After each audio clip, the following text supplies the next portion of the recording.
The wind that rolled down from the high ridges of the ironclad range carried a sharp, metallic chill, the kind that didn't just brush against your skin but seemed to seep through layers of clothing, coil around your ribs, and take up residence in your bones. Redhaven, Wyoming, where roads trailed off into two ruts of dust and sky met earth with no fence between them, had a way of stripping people down to whatever was left when comfort and pretense were gone. Folks here didn't count on the land being fair. They counted on themselves, on luck, and on the sort of knowledge you only got from years of losing things and learning how not to lose them again. On that late October morning, when the grass was the color of old straw and the clouds had that high, icy look like scrim stretched across a stage light, Maggie Calloway swung into the saddle and felt Ruby, her chestnut mare, breathe a long, warm breath into the cool air. "Won't be more than a couple hours," she told Earl Jensen, her foreman, as she tightened the cinch with hands that had repaired windmills and stitched torn hides and held the head of a dying calf through a blizzard. The red bandana at her throat was a superstition more than a fashion choice. Her late husband had tied it there before his last rodeo, kissed her jaw, and said, "Red brings you home." He hadn't come home, not that time, but the bandana had stayed. She wore the old shearling coat with the bald elbows, pulled her hat down against the thin sunlight, and rode out through the north gate with a click of her tongue and Ruby's hooves drumming a steady rhythm over frost-stiff ground. The ironclads were knife-sharp on the horizon. Sagebrush whispered as the mare's legs brushed by. The herd in the near pasture chewed and lifted their heads to watch her pass, dull eyes reflecting the sky like coins. Somewhere a windmill creaked, turning slow. The chores needed least doing were the first she took on when her mind was busy, rehanging a sagging gate, tamping a loose fence post, checking the water in the galvanized troughs where the skin of ice broke like sugar glass beneath her glove. She paused at the notch where the land fell away, to the south pasture down in the shallow bowl of country the old-timers called Lemon Basin, though no one remembered why. Far off, a coyote yipped, closer. A hawk's shadow slid over Ruby's ears and made them flick, as if the sky itself were a thing you could hear pass over you. By noon the wind shaded darker and came with a smell of snow, clean and empty.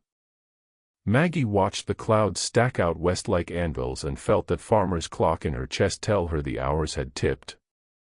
She clucked to the pair of strays she'd found edging along the fence, ear tags new enough to shine, and pushed them toward a gate with slow pressure from Ruby's shoulder.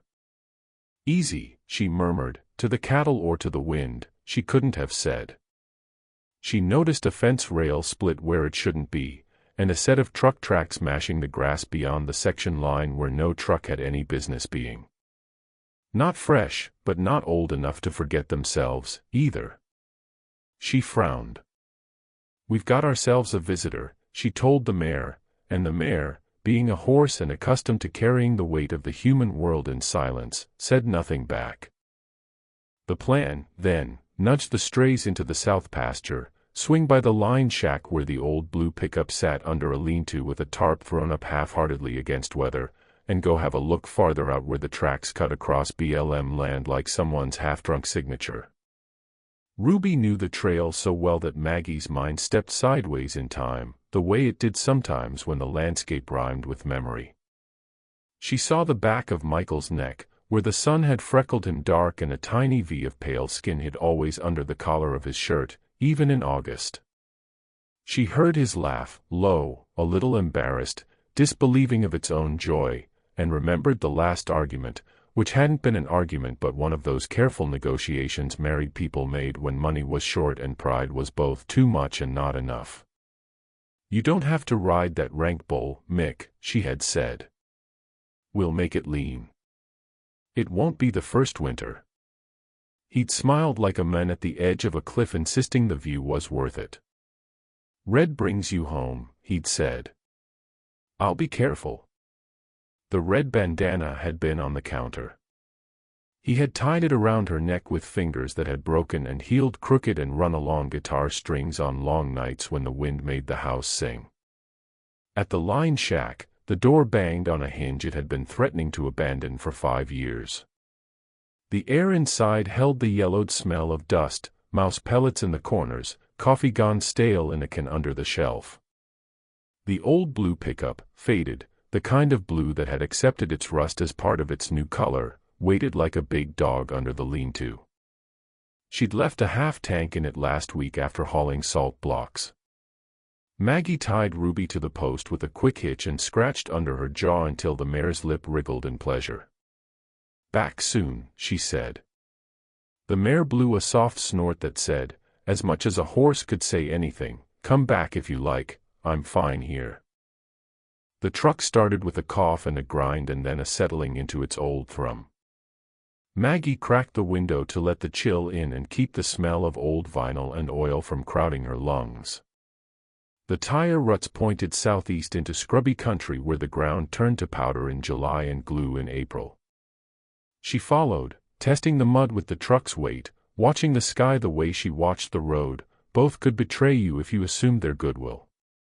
The tracks wound into a shallow swale and then across an old service road used by the county back when there'd been more money than sense and a plan to punch a new 2-lane across the basin. The plan, like most plans in Redhaven, had died of smaller, meaner realities. The service road remained, honest about where it went, nowhere, and they're faster in winter.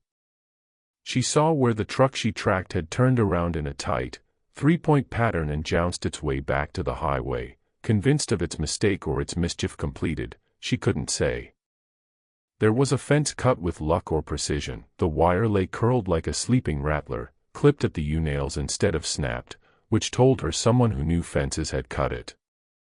On the other side, no cattle had pushed through. "Lucky you," she told the herd, invisible beyond the hill. "The snow would have found you." She almost turned back.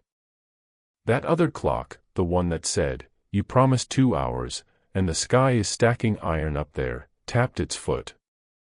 But there was the faintest print of something else, a smooth half-moon pressed into damp dirt near the service road like a giant's thumbnail. Not a hoof, not a tire. She squinted.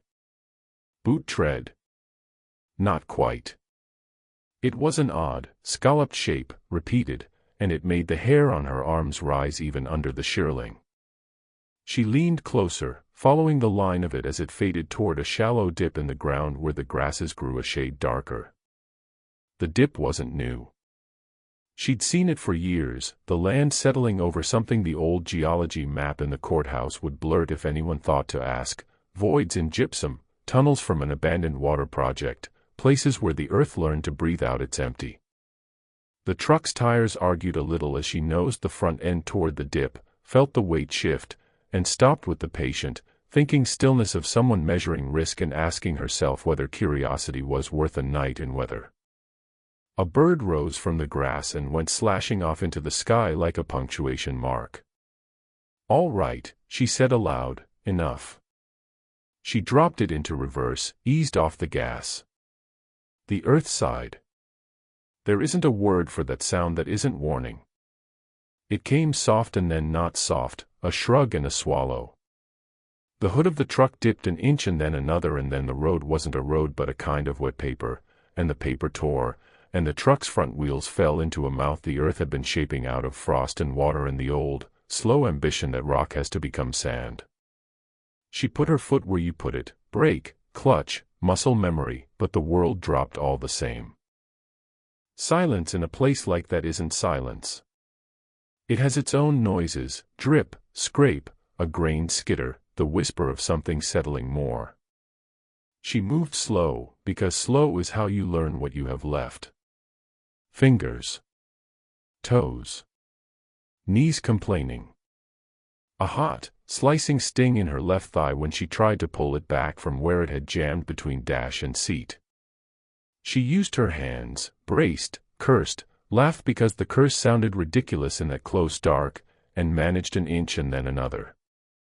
The truck answered with its own little chorus, a ping of cooling metal, a tick from somewhere in the heater core, a far-off tinkle like a jar knocked over a long way away.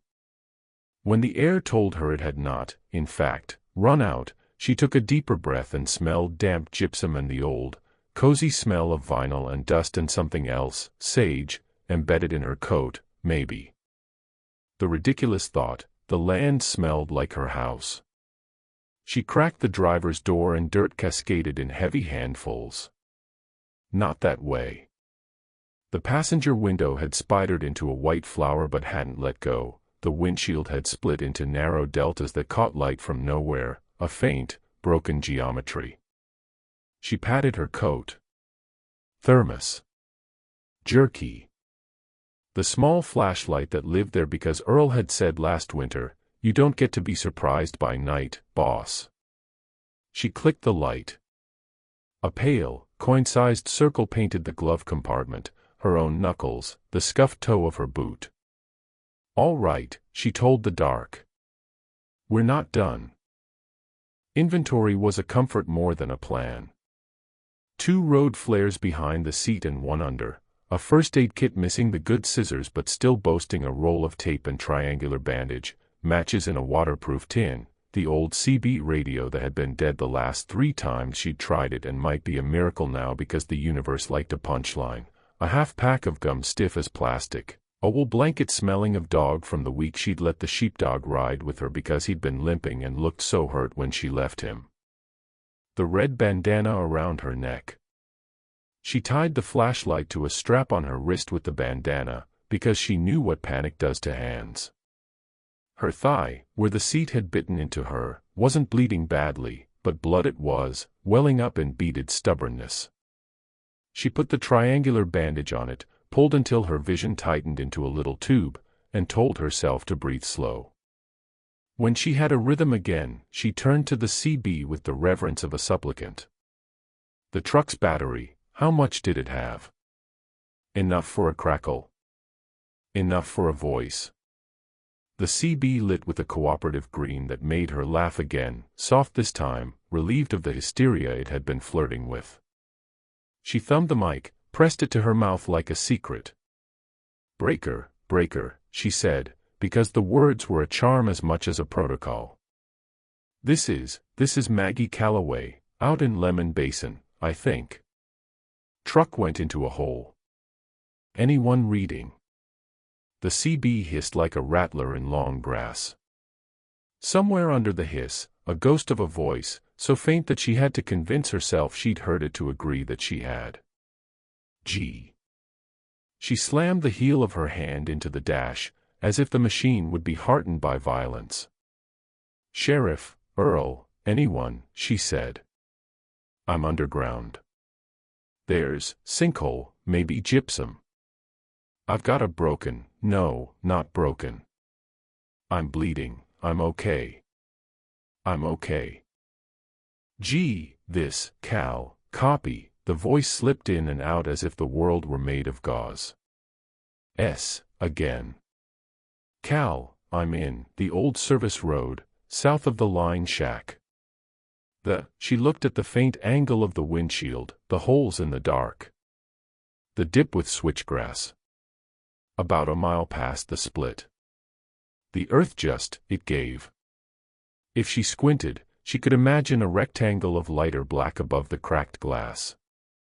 The idea of up was so powerful in her that she could feel her body leaning toward it, a plant's slow insistence. "I've got flares. I can. Stay put, do not move, coming," the voice, which had been Cal's a minute ago and her memory pretending to be Cal's before that, went all hiss and no man. She didn't know whether he had heard her. She didn't know whether anyone had. She knew the thing she could do was the thing a body could always do when it had nothing else left to do: keep its guts in, keep its heat, keep a timeline. She turned off the CB to save the battery. She tucked the wool blanket around her hips. She set the road flares on the dash where her hands could find them without eyes. She put the thermos between her knees like a hand warmer and drank 2 mouthfuls of coffee so old it had found a way to be bitter and sweet and terribly, faithfully itself all at once. Up above, Redhaven was the same town it had been since the rail had moved, the highway had gone west, and the people who stayed had not done so because they didn't know how to leave. In the diner, a woman in a blue apron refilled cups until the coffee was less beverage than habit. In the feed store that had become the sheriff's command post more often than it liked, Sheriff Cal Whitaker dragged a red grease pencil across maps that had belonged to him and 5 sheriffs ago and pinched the bridge of his nose until the ache told him he was still in there. Earl Jensen came in like a man walking into weather, hat in his hands. She said 2 hours, he said. Cal didn't like the tremor under the words. He didn't like the way the winter sky had found a new color in itself. She's not a woman to be late for the fun of it, Earl added, because loyalty insisted on being a little foolish in public. Cal had seen the mare first, Ruby standing near a dry creek bed with one hind leg cocked, reins trailing. Horses do not vote, but they give testimony, they say. I was tied, I got loose, I wandered. The gloves loop through the saddle horn told him more. Gloves off meant work. He had followed the prince to the line shack, saw the scuffed arc under the lean-to where a truck had backed out an hour or a day before, depending on whether the cloud had decided to tape its own opinion over the sun. He sent Earl to ride the fence line south. He sent 2 volunteers, the Tully boys with their bad shoulders and good hearts, to check the tracks along the service road. He called the county and asked for a helicopter that would not come because the weather had put a mean, low ceiling on the sky, and he called the one man who loved the map of the ground more than Cal loved the people who stood on it. Hester Quinn had taught geology at the community college for 30 years and had never learned to hide her affection for rocks. She showed up with a roll of topo maps, a pair of gloves clipped to her belt, and a grin that lived on her face like a stubborn sage bush on bad land. "Don't look at me like that," she said when Cal told her what he thought he knew. "You've got karst out there like moth holes in a good sweater. Folks dig a ditch in the wrong place, water wanders where water wants, and next thing you know you're driving over a ceiling you should have used a candle to test.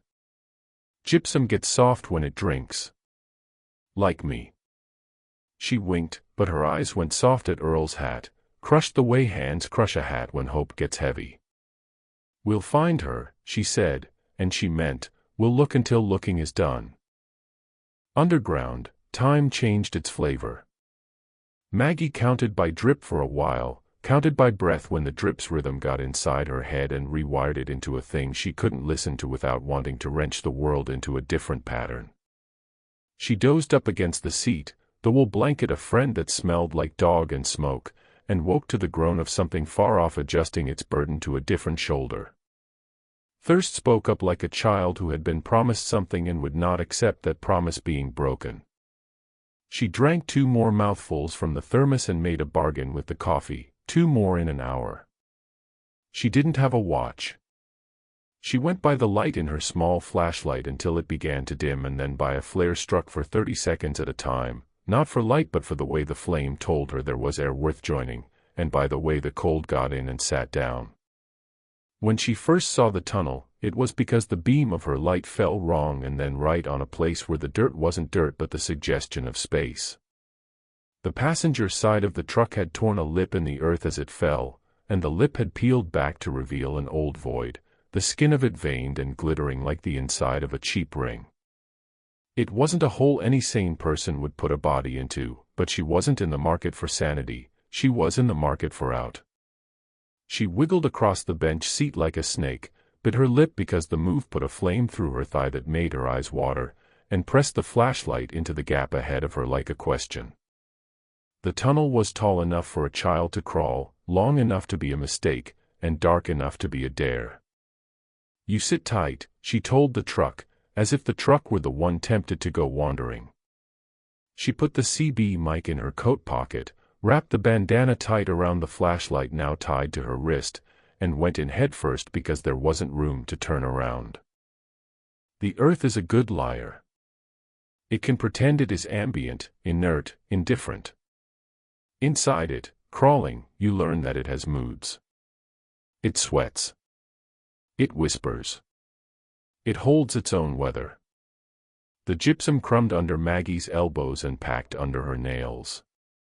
Once, she put her hand down and felt nothing and knew there was a drop and that if she slid forward the way gravity wanted, she would find the bottom with her face. She backed up an inch at a time until her breath came back from wherever it had run to. She struck a match and lowered it into the space and watched the flames foolish cheer as it went over the edge and kept going until its light spoke of nothing but itself. She turned and thought about quitting, and then about the red bandana, and then about a calf last winter that she had put next to the stove, wrapped in towels and stubbornness, and refused to let die even when it was easier to think about the waste of it, the dumb waste. No, she told the tunnel. That's mine to say. It was probably 30 feet to the other side of the pinch. It was probably 3. It was a measure of minutes that came with a smear of dirt on her cheek when she got through, and a small, mad laugh, because on the other side the world had the newness of being almost as bad as this side but not quite the same, and therefore full of ridiculous hope. She sat with her back against a slab of something that had crystal trapped in it like drops of lake frozen in glass, and let her heart go hard and then soft again. The CB crackled in her pocket, then cracked into words. "Gee, if you copy, this is Cal, stay put." She hit the switch and breathed into the mic. "Copy," she said. "I'm here." "The truck, sinkhole. There's a tunnel. I don't know where it goes." She made her voice flat because fear had altitude and she didn't have breath for it. "I'm bleeding. Not good. Not terrible. EU." The words had a second voice under them. "Pearl. We've got Hester with us. She says," the sentence drowned in hiss. "Day, hold light." The world was full of sound and none of it was the words she needed. "Sheriff, the line shack," she said, "it's a mile. If you're at the shack, you're close." She did not say, "The ceiling is soft." She did not say, "I am under you when you think about the ground." Above, the men moved careful as if they'd been told the ground had ears. They hammered stakes into the dirt and tied bright tape to them and measured and called to each other in voices that went thin in the wind.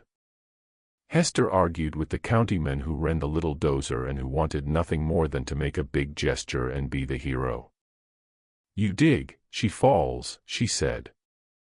"You wait, she breathes." When the man huffed and pulled the ground with his boot like he wanted the dirt to acknowledge his authority, she swatted his shin with a rolled map. Cal set a perimeter because perimeter was a thing a mind could handle when the rest of the world was the opposite of handled. He sent one of the Tully boys to town for ropes and every length of 2x anyone could spare. He had the other Tully put out a call on the radio to any caver, spelunker, rock climber, bored high school kid who thought a belay was a kind of sandwich. "If you had gear and sense, bring one and we'll teach you the other." Maggie slept and dreamed because the body did not ask her. She dreamed of her mother's kitchen, a woman who had never made peace with flour and yet made biscuits that tasted like forgiveness. She dreamed of Michael's hand on her back under her shirt, the way it made her feel as if all the doors in the world were unlocked. She dreamed of Ruby's breath puffing steam against a winter window and of herself as a girl taking the long way home in August so she could step in every puddle left from a thunderstorm and make the water jump at her feet like minnows. She dreamed of a small, mean part of herself that said, "See, you shouldn't have gone after the mystery, you should have mended the fence and gone home." She woke mad at that part and mad at herself for letting it have a voice and mad at the land because it had taken the bit in its teeth and run. The second day, or what she called the second because her coffee ration told her it was morning, water spoke. Not a torrent. A suggestion. She pressed her ear to the wall and listened to the sound of drip become trickle and the trickle become a different kind of drip lower down. Flood. Not now. It was the way a thirsty thing says, "I remember what it is to drink." She crawled toward it. The tunnel dropped a foot and then another and opened into a chamber tall enough for her to sit and then, suddenly, to kneel. Her flashlight washed the ceiling and caught a dark ribbon running along it, a seam where the stone had learned to be weak. She touched it. Her finger came away damp and cold. She cupped her hand and caught 3 drops and let them sit on her tongue until they were the universe. She held the thermos under it and waited. "We're going to make a poor man's tea," she told nobody. "It will taste like rock." Back at the truck, she looped the seatbelt around the headrest and tied it to itself in a way that would make Earl proud if he had been there to judge knots. She made a harness of it and of another seatbelt cut free with the pocket knife she carried even to bed sometimes because habit was its own comfort. She tested the loop with her weight and with a curse and then with a laugh, and then she began ferrying what she could from the truck to the place with the water. She had to breathe between runs. Her thigh sang the same verse over and over and got louder when she ignored it, like a drunk at a bar buying his own drinks. "I hear you," she said. "Hush." She brought the wool blanket and the flares and the first aid kit and the matches and the CB and Michael's gloves, which she kept under the seat in a zip bag not because she used them but because throwing them away would have been admitting something she had not agreed to admit. The gloves were stiff as fossils and shaped like a man who had gone out into the dark and left his hands behind.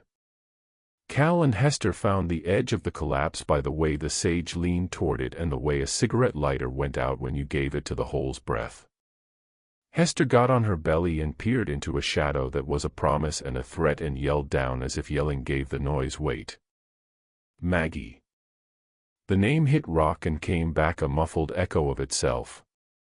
Hester rolled onto her back and looked at the sky, which had drawn its gray closer until it felt as if she could put her hand up and touch the belly of weather.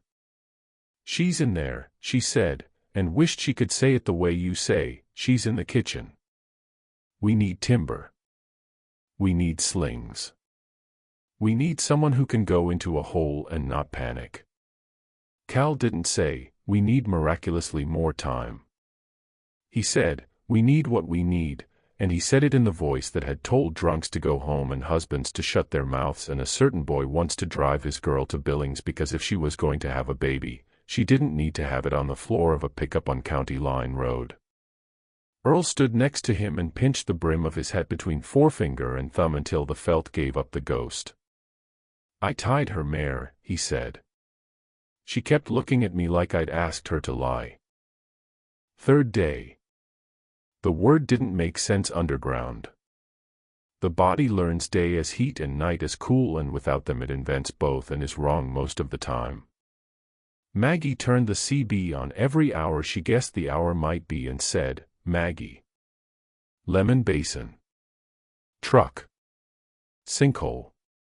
She said, "I've got water." She said, "I can move." She did not say, "My light is dying," because the light, which had been a friend, did not need the insult of pity. When the flashlight went to the dim gold of a candle, she used the matches.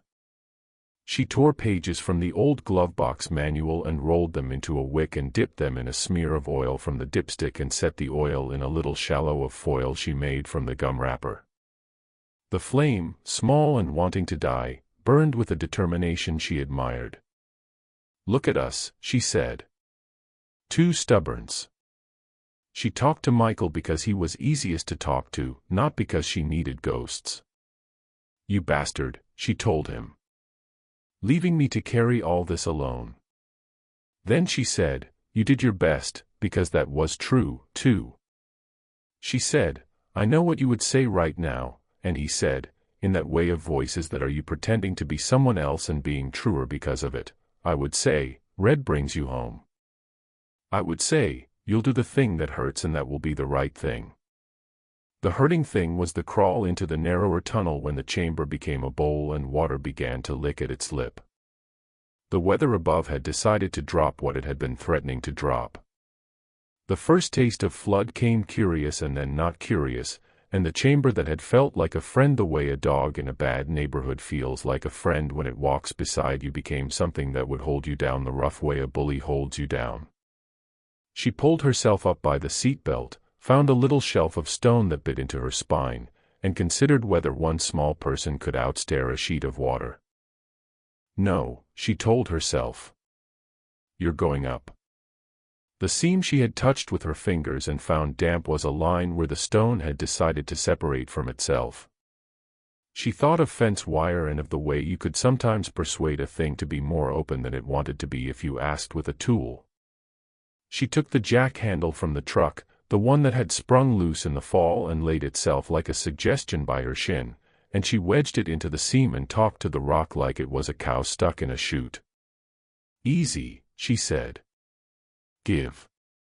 When it gave with a sigh that felt like betrayal.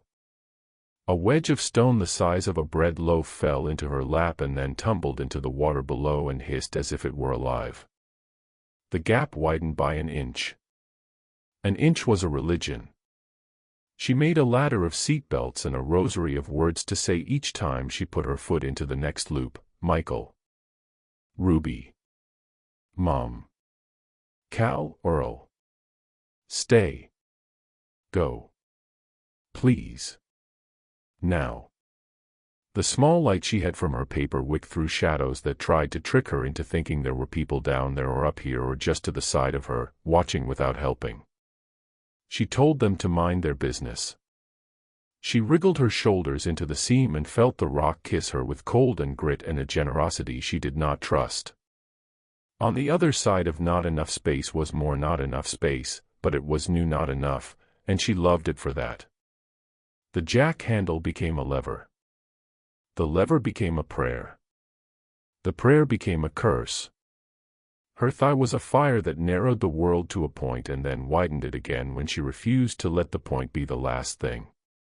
She moved another foot and then a handspan and then the width of the bandana, and on the other side of that was a breath of air that came not from the flood and not from the dead air of a hole, but from somewhere that had to talk to the sky, however rudely. Cal dreamed too, standing at the edge of the hole, the wind pushing words past his collar that had nobody to catch them. He dreamed of a boy who had fallen into a well when Cal was 18 and the way the whole town had stood and argued and finally lowered a little kid on a rope because he was small and because he had not yet learned to be afraid.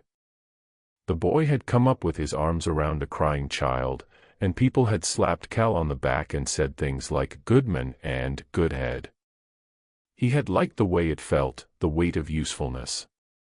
He had learned over the years that the world did not line itself up like that for you. He had learned that sometimes your head and your heart did all the things right and the ground said, "I have a different plan." He had also learned to ignore the part of himself that wanted to shout at the sky. He yelled into the hole instead. "Maggie.